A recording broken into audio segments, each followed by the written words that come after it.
Reka ngwikaze wo ukunda kandi ukurikira Cobra Media TV. Turagarutse nanone.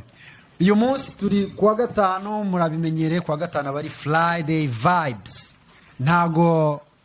mba nigiye nyine muri studio ndi kumwe na mugenzi wanjye David. David reka nkwakira. Urakoze cyane Irene. Uyu munsi abantu badukurikira tubazana iki? Uyu munsi tubafitiye amakuru menshi kandi meza cyane yarimo ubucukumbuzi bwinshi bugiye butandukanye. Twagiye tureba kuri abahanzi mukunda, kuri abastar mukunda ndetse n'andi makuru agenda cyaracara hirya no hino kugira ngo tuze tuyagusangize ndacyaya ko ibintu biza kugenda neza. Shora amakuru yacu ntago aba ariho ivumbi ngira ngo mumaze kubimenyera. Reka David babwira ingingo z'ingenzi turi buganireho. Okay, ingingo z'ingenzi turibuze kwibandaho uyu munsi turaza kureba hari ikiganiro kiza guca kuri RBA ariko kiri hosting navuga kuri Instagram ni President Paul KAGAME President wa Republika y'u Rwanda of course aza kuza gutumira aba social media bakomeye cyane bakunda gukoresha cyangwa se bakoresha Instagram cyane bagera kuri 20 araza kuba ari maganira nabo ariko aganira n'abanyarwanda muri rusange no kuvuga ngo by'umwihariko ikiganiro gisanzwe kireba ku rubyiruko cyane agenda asobanura muri imyaka 26 ishize u Rwanda rwavuye rugera he mu bijyanye no kwibohora ya inzira yo kwibohora kandi n'ubundi igikomeje uko biza gukorwa turaza kugenda twibabwiraho mu buryo bwimbitse. Dukomeza hari ni showbiz of course turareba filimi zigenda zisohoka nshyashya izikunzwe turibanda kuri filimi bita Ingwe ya Maître Nzovu turaza kureba byinshi bigiye bitandukanye bigiye bivugwa turibanda none ku ndirimbo ya murabizi ni indirimbo ikunzwe cyane rimira byinwa n'ahantu henshi cyane abantu bagenda basubiramo tuvido twishije dutandukanye indirimbo bita Dusuma ya Meddy afatanya na Otile Brown. Turaza kureba byinshi cyane bigenda bitangazwa na Meddy ubwe ku giti cye aho ndetse iyo ndirimbo yabashe kuzuza mu gihe gito cyane yabashe kuza 2 million views on YouTube. Okay, dukomeza turaza kunyarukira ku muhanzi Dani Vumbi aho atagenda atangaza ibintu byinshi cyane bitandukanye aho ku itariki 17 z'ukwa karindwi yiteguye kurocinga album ye izaca kuri MK1 TV. Turaza kureba byinshi cyane bigenda bivugwa aho ashaka kuzaba ari kumwe na Bruce Melody, Micho, Marina na Constantine n'abandi bagiye batandukanye ndetse tutibagena Fireman. Turakomeza turajya muri Symphony Band turebe bigenda bivugwa ndetse turajya muri Diaspora of course turebe bigenda bivugwa abanyarwanda bahari bagenda bakora umuziki abahari bagenda bafite impano zigiye zitandukanye nimbara bakora sport isanzwe bakinya umupira turaza kubanyuramo n'amakuru menshi kandi twateguye kandi nizera ko ari buze kunyura kandi yimbitse cyane. Okay, reka noneho dukomeze Rene dutangire noneho. Okay, nyuma yo kwabwira ingingo sana nyine bivunaguye mu ncamake reka dutangire. Uyu munsi kwa gatanu saa 9 z'amanywa isaha i Kigali Muze nyakubahwa Perezida wa Repubulika araza kugirana ikiganiro navuga kiraba cyahostinzwe na RBA ikigo cy'igihugu cy'itangazamakuru hanyuma ariko navuga ko urabona igihugu kiri muri lockdown. Yeah, of course. Abantu nyine bose barabasha kugikurikirana mu mago cyane abantu bakoresha social media. Instagram. Hanyuma uyu munsi kiranyuraho mu buryo bwa live kuri Instagram ejo bazagikore broadcast kuri televiziyo Rwanda. Yeah. Uti birakorwa bite? Hari abantu 20 abo bita social media influencers mu gihugu abantu bakoresha social media cyane bazwi cyane. Harabarimo abantu nka Arthur Musi umunyarwenya muramuzi, Plazir Muzoge ni umufotographe uzwi cyane mu gihugu. Harimo Robert Cyubahiro Makena ni umunyamakuru wa radio na televiziyo Rwanda. N'abantu nk'abo ngabo wo niba umukurikira ukaba ufite ikibazo wifuza kubaza His Excellency ntabwo urabaza ikibazo His Excellency direct uranyura kuri uwo muntu mubwira uti umwereze icyo kibazo cya harabariho hashtag ya RBA host His Excellency then ushyireho iyo hashtag hanyuma wereze ikibazo cyawe uvuga uti ndashaka ko wamburiza muze ikibazo kiniki hanyuma abo bantu barabari mu nteko ishinga amategeko mu ngoro y'inteko ishinga amategeko muze warabari mu biro bye hanyuma nuko ikiganiro kiragenda nta munyamakuru abuhari urajya ubariza abantu cyangwa uwa hostinze muze nta muzare muri office ye mu biro bye mu rugwiro hanyuma abandi nabo bari mu ngoro y'inteko ishinga amategeko ku Kimihurura hanyuma wewe niba nohereje ikibazo kuko wenda urugero mforowinga Nkusi Arthur ndamubwira ndamwohereza ati muri DM ndashaka runaka ndahangaha ndashaka kumbariza perezida ikibazo kiniki hanyuma umwanya we nugeraho ahita abaza perezida asubiza hanyuma niba we followinga Muzogeye urajya uramubaza ikibazo Muzogeye nawe akubariza ati umuturage bita David uranahana yabaje ikibazo kimeze gutya nuko nguko biri bugende wenda nyuma tuzareba n'incamake y'ibyavuye mu kiganiro tuzabategurira incamake y'ibyavuye mu kiganiro cyangwa se ibi iri buze kuvugirwamo kuko urabona ni ikiganiro navuga ngo ntabwo natinya kuva ko kiza nko kwibanda ku rubyiruko cyane kuko urebye nka 20 bafashwe bari social influencer niko navuga social media influencer ni abantu ubundi n'urubyiruko n'urubyiruko urebye Nkusi Arthur ukareba Tom Cruise ukareba Pat Cope ukareba Robert McKenna Muzogeye bose n'abantu harimo abubatsi of course ariko bari muri ya myaka y'urubyiruko noneho binongeyeho ko abantu benshi bakoresha social media bakoresha Instagram abenshi igice kinini n'urubyiruko Irene twihuse rero nyurura mu ncamake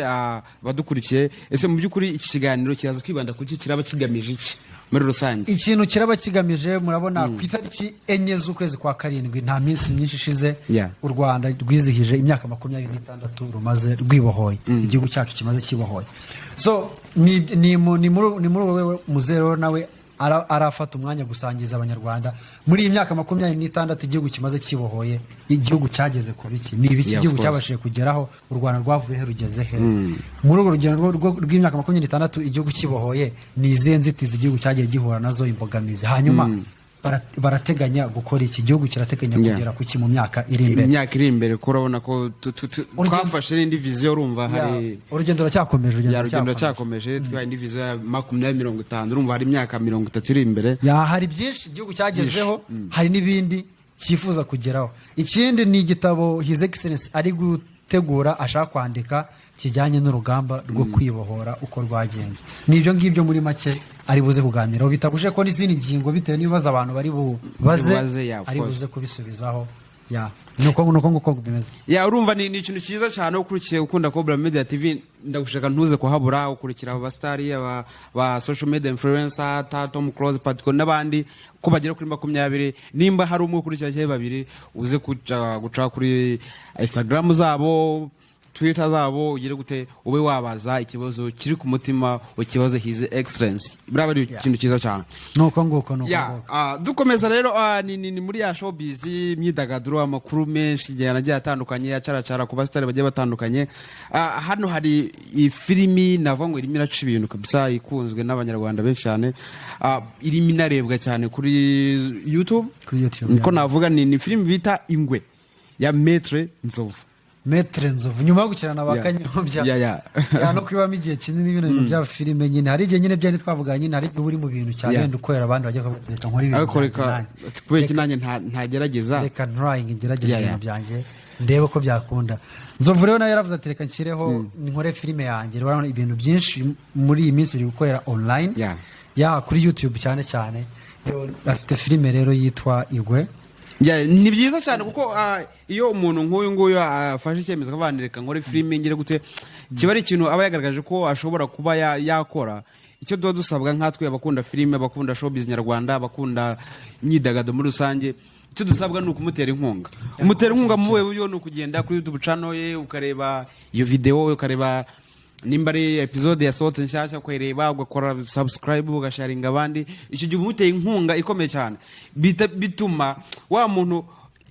kuko buriya nko gutegura filime umuntu aricara akandika agakina ibintu ntabwo abazi ngo abantu baraza kubyakira gute ariko mu by'ukuri iyo ayisize kuri platform ye YouTube n'ahandi hantu yenda bitewe niyakoresha abantu bakagenda bakayireba bagatera comment itabona ko mu by'ukuri hari ikintu yakoze bituma agira imbaraga zo kugira gute zo gukomeza gukora avuga nti nyaboneka hari abantu barimo bampushinga barimo bamfasha barimo hari abantu ibyo nkora hari abantu babikunda views imwe ubumuhaye niye gaciro ntukajye uvuga ngo yenda ngo ntacyo byamara biba bifite akamaro bifite akamaro ni filime abantu bari gukunda cyane kuko urumva niba yitwa Maître Nzovu afite n'abandi abo bita abapampe nyine bakinana n'ibintu ni ibintu bwoko navuga bwa action abantu bakunda ubwo bw'izo filime bajya bakareba ni nziza cyane ni ikintu cyiza cyane reka tunyaruke twihuze tujye ku cyamamare cyacu ni Meddy ubundi iri zina rimaze ku abantu benshi bararizi mu Rwanda Bararizi ivuze cyane Meddy mu nyine bahita bamenya ishusho ya Meddy ni muntu ki ninde mu Rwanda East Africa turibanda rero ku ndirimbo navuga ngo yaciye ibintu biracika muri East Africa, reka twe kuva mu Rwanda muri East Africa hose ndetse n'ahandi kabisa irimo iraca ibintu cyane kuko ni indirimbo usanga abantu benshi abasare bagiye batandukanye abandi bagiye batandukanye bagenda potinga babyina bagira gute, urumva ni indirimbo yakunzwe cyane. Ni indirimbo rero bita Dusuma ya Bruce Melody afatanya na Otile Brown guturuka muri Kenya. Ubu ngubu ikaba iciye navo ngo sinzi reka mvuge ko ari nk'agahigo kuko ibasha kugira 2 million views kuri YouTube mu gihe gito cyane. Iyi ndirimbo ya Meddy ndabibutsa ko ntago video irakorwa. Iyi ndirimbo bari kureba ni lyrics video na amagambo yo mu ndirimbo gusa. Yamaze kugira views miliyoni 2 kuri YouTube. Ni ibintu navuga ko ni nk'agashya ibyumweru bitatu indirimbo ikaba indirimbo y'umunyarwanda ikaba yagize views miliyoni 2 itari na official video, nta official video. ubundi David ubundi iyo bavuze Meddy uramuvuga icyo ubundi umutekereza ubundi Meddy akenshi nge ntekereza ko akunda umuziki arawukora n'icyo, ariko buriya ntekereza ko ni ibintu ntabwo ari ibintu akora ngo uko yenda ngo abandi babikora ngo uko yenda ngo ashaka amafaranga. Ni umuntu uri talented. Meddy afite impano kandi nanone afite bwana nari ikintu tutagomba kwibagirwa. Buri ushaka ufite impano yego nibyo ugakora n'iki, ariko nanone buriya uramugabo ikintu ubasha kumubona ariko ni umusore, reka ne kuvuga ngo n'umugabo ni umusore, ikintu ubasha kumubona aho mu by'ukuri afite igikundiro sana Abanyarwanda bakunda Meddy, baramukunda cyane. Kandi noneho iyo ufite iyo mpano ufite iyo gikundiro uzi kuririmba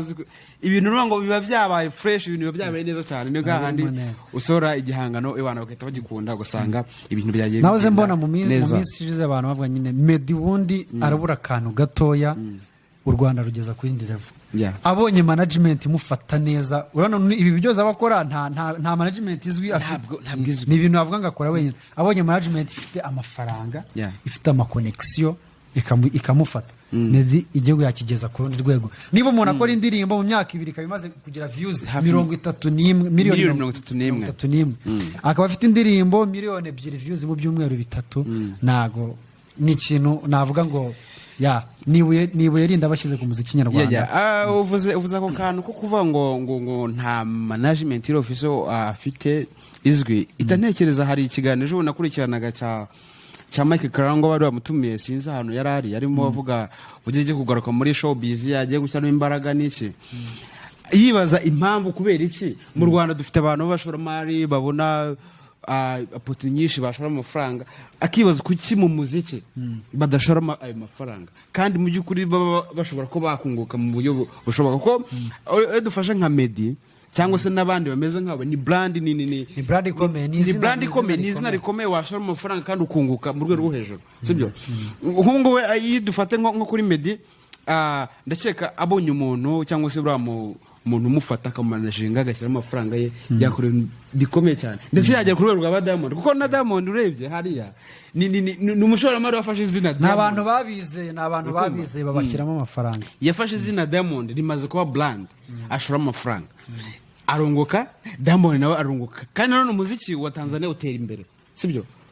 Kugeza none ubu ngubu aho usigaye ufite isoko rya East Africa, sibyo? Abantu bo mu Rwanda badukeneye bafata initiative bakavuga ngo ese mu by'ukuri mfashe branding nka Melody, nkafata branding nka Meddy, nkafata branding nka Debeni, izina narishora amafaranga bigakunda, ese nyishora amafaranga sinakunguka. Ibintu bagomba kubyiga kuko ntekereza ko turimo dutinda, kandi aya n'amafaranga yigendera n'amafaranga suko badahari barahara, ahubwo ntago barizera umuziki. Kandi wa mugani igihe kirageza abantu amaso. Niba umuntu afite indirimbo ishobora kurebwa n'abantu miliyoni 31, igihugu cyacu ntabwo gifite abaturage bangana gutyo. Kuba kangahe? Ntabwo igihugu cyacu gifite abaturage bangana gutyo, urumva? Nushyiremo n'abantu, hari n'abantu batareba n'izo ndirimbo b'Abanyarwanda, urumva ahantu byonyine iyo ndirimbo ibasha kujya abo ni abakiriya. Bivuze ngo umufasha ukamushyira muri kampani yawe, igicuruzwa cyawe tuvuga cyambaye kuri t-shirt cyambare bakite Meddy, urebe ngo biragenda bite, aragishyira abo bakiriya bose bamukunda. Niyo mpamvu rero ako kantu Mike Karangwa kagarutse avuga ati harageze ngo dusobanurire Abanyarwanda bafite amafaranga, babandi bakoze amafaranga batekereza ahantu bashora imari, mu by'ukuri bashora muri izi brand mushyashya kandi bazunguka amafaranga bazayabona. Ya reka dukomeze tugere kuri Dani Vumbi. Dani Vumbi agiye gushyira alubumu ye ya kane hanze bita Inkuru Nziza. Inkuru Nziza izasohoka ku itariki 17 z'ukwezi kwa karindwi. N'ubundi ni muri bya bihe bya lockdown. Izanyura kuri MK1 TV nk'uko abandi bahanzi bamaze iminsi babikora, ba Igor, ba Neringabo n'abandi bagiye babikora. Ya hari ibyamamare bizamufasha rero. Ya ni iyo uvuze ibyamamare nyine ni ibyamamare turatwimanukira. Iyo uvuze ibyamamare ari abantu ubona nk'ubu ngubu ugiye mu Rwanda nk'abandi icyamamare mu Rwanda ubundi abenshi bumva Bruce Melody, ariko n'ubundi ni ibyamamare iyo dufite mu bwinshi hazaba hari Bruce Melody of course, nazaba hari Mico the Best, hari Marina Ankostin na Fireman. Abahanzi bazamufasha mu kumurika album ye. Ya abo ngabo n'abahanzi bazaba bashyigikiye cyangwa se bagarakiye Dani Vumbi ku itariki ya 17 z'ukwa karindwi kumurika album nshya ya kane yise Inkuru Nziza, kandi ndakeka nawe izaba ari inkuru nziza kuri we kubera ko buriya iyo umunyarwanda yageze ku kintu cyiza bijye bikubera inkuru nziza, kandi nawe ujye ugerageza gushyiraho idafari kugira ngo umufashe, kuko buriya ni byiza ko nk'uyu mugabo Dani Vumbi ari no mu bahanzi banakunzwe kuko ni umuhanzi navuga ngo amazemo igihe araririmba, afite ubuhanga mu kwandika indirimbo, ariko noneho afite na cya kintu cyo gufasha abahanzi bato. Agenda agira uburyo abahakorabo abazamura, ni ikintu cyiza cyane. Niyo mpamvu rero umuntu nk'uyu nguyu natwe twese tugomba kumushyigikira kuko hari ikintu abaje kumara muri showbiz cyangwa se yamaze muri showbiz ya Rwanda. Alubumu urede abantu bashaka kuyigira nubwo atarayironshinga ariko iri kugurishwa abantu bashaka kuyitunga kumushyigikira. Mwayireba kuri social media platforms akoresha, mukaba mwayigura mukareba nyine uburyo niyo afite indirimbo nziza. Murabizi Dani Vumbi indirimbo ze ziba zirimo ubutumwa. Reka dukomeze rero tujye kuri Symphony Band. Aba bana n'aba basore n'inkumi barangije umuziki ku Nyundo, hanyuma bakora ibintu bize, ariko nyine bari mu gice cyane cyo gufata umuziki atari ukuririmba kuwucuranga, barawucuranga bakawucuranga kandi babyaza amafaranga. Iramenyere cyane iyi bande. Hanyuma noneho baravuze bati se ku byose twabyize why not tutabifatanya. Bize gucuranga biga kuririmba byose barabyose. None bavuga ati ntago dushaka amafaranga yo gucuranga yonyine nayo kuririmba. Icyo gihe nyine byandi nyine kwirinda icyo bita wastage of resources. Uzi gucuranga no kuririmba, why not byose utabikora kandi byose ari muri industry imwe ya creativity. So basohoye indirimbo yabo rero bita Igitabo, bayisohoye rimwe n'amashusho yayo iri hanze. Abantu numvisha indirimbo nziza cyane, kandi bano bana bamugana umuziki barawiza, ntago ari ibyo gupapira. Iyo tuvuze nk'ibande ngo bashyize hamwe of course bicurangiye bararirimbira ko ibintu byose barabyize, bitumva ko ni ikintu bazi hanze gifite quality, ni ikintu cyiza cyane. Icyo rero ubusaba nk'umunyarwanda ukunda showbiz, ukunda entertainment, ukunda indirimbo, ukunda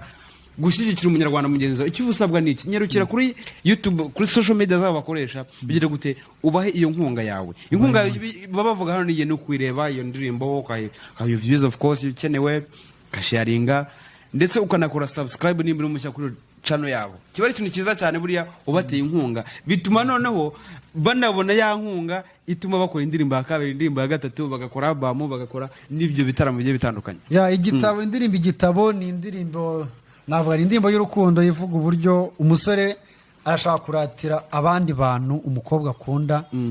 uburyo ari mwiza, uburyo ateye neza, ariko akoresha igitabo abinyujije mu arashaka kwandika igitabo akakireka abantu avuga ati umukobwa nkunda ni mwiza muri ubu buryo. Nuko nguko reka dukomeze tujye kuri diaspora mbere yuko tuvuga izindi nkuru wenda nabo natwe rega turaba diaspora. Of course ubundi twagombye kwibanzaho, ariko ntari buriya turabanza tukareba uko bimeze. Mbere twese turi abanyarwanda. Hari umuhanzi aba muri Amerika, Sako NY yasohoye indirimbo nshyashya rero yitwa Nyenyeri. Abantu bashobora kuba wenda bamukurikira, nawe ntabwo ari mushyashya cyane, nyine aho ngaho, ariko YouTube channel bakareba indirimbo yitwa Nyenyeri nayo yasohokanye n'amashusho aba diaspora ntago bajya gukora ibintu bifetse barakubita nyine babangura nene yabakora ibintu bimeze neza kandi arimo aratangaza amakuru ko yewe yajeje none ntabwo agiye kongera ngo asubireyo ngo uko yazaga kongera agasubira kongera ariko noneho arimo aratangaza ko yajeje none haje gukora umuziki noneho muyo agiye kugira akazi ka buri munsi agiye kuba hari agiye kuhaguma abakunzi ntibazongera kumubura abakunzi ntibazongera kubura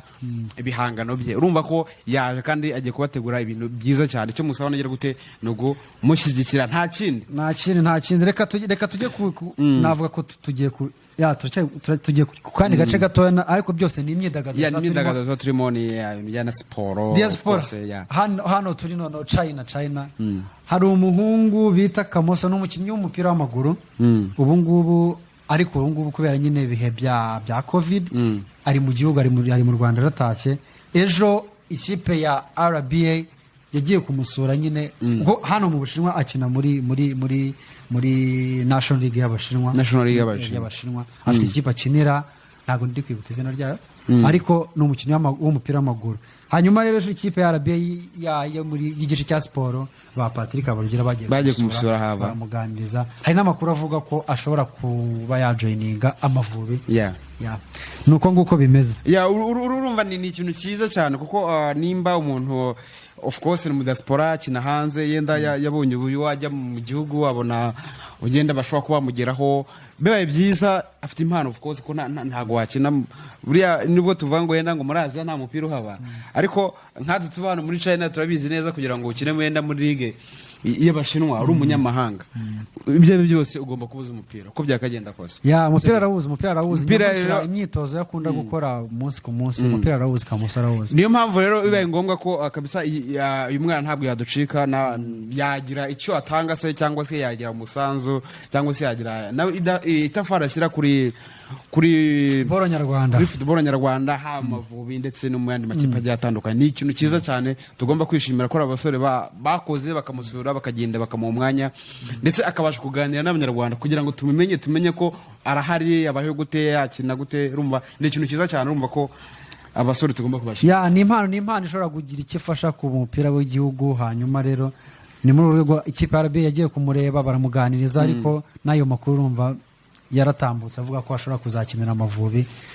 of course ni process ubundi kugira ngo urabizi Rene kugira ngo tuvenda nimba ari nk'umunyarwanda yavukiye hanze n'iki yenda akira umupira arawiga yenda afite hakinira nimba ari ikipe kugira ngo akindi igihugu anavuga ngo afite inkomoko mu cyangwa se avukamo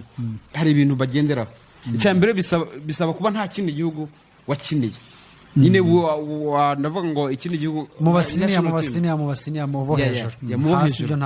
nta national team wakiniye ariko nyine mu basiniya icyo gihe biba bivuga ko igihugu cyawe cy'inkomoko cyangwa se cy'amavuko gishobora kuba cyakwegera ukaba wagikinira ntabwo yavukiye hanze ni umunyarwanda yari hano nyine ni umunyeshuri ariko ubwo nyine niyo mpano afite impano ajya muri icyo cyiciro cya mbere hano mu Bushinwa arakina umupira of course barawuzi niyo mpamvu rero ni ikintu cyiza cyane ko abasore bamwegereye tukamenya ko hari kandi ndizera neza ko abantu tuba tubakeneye n'undi wese waba uzo umuntu wakina ahandi yaba ari mu bindi bice bigiye bitandukanye i Burayi Amerika n'ahandi gerageza muze n'aba bahungu bashinzwe gushakisha impano nshyashya mu mupira w'amaguru cyane cyane abatipe bakorera BN ndabizera n'abantu bazi gukora icyo bita detection of talent kabisa cyangwa se talent detection baba bazi kureba umukinnyi bakaba bamubyaza ni ikintu cyiza cyane rero amakuru yo abari menshi ndakeka nakagaruka twongereza reka dusoza ariko reka dusoze nakagaruka ukunda Cobra Media TV wadufishije umunsi ku munsi uri mushya hano kora subscribe nawe wamaze kubikora dugushimira cyane kandi twizere ko kiganiro nakagaruka ciao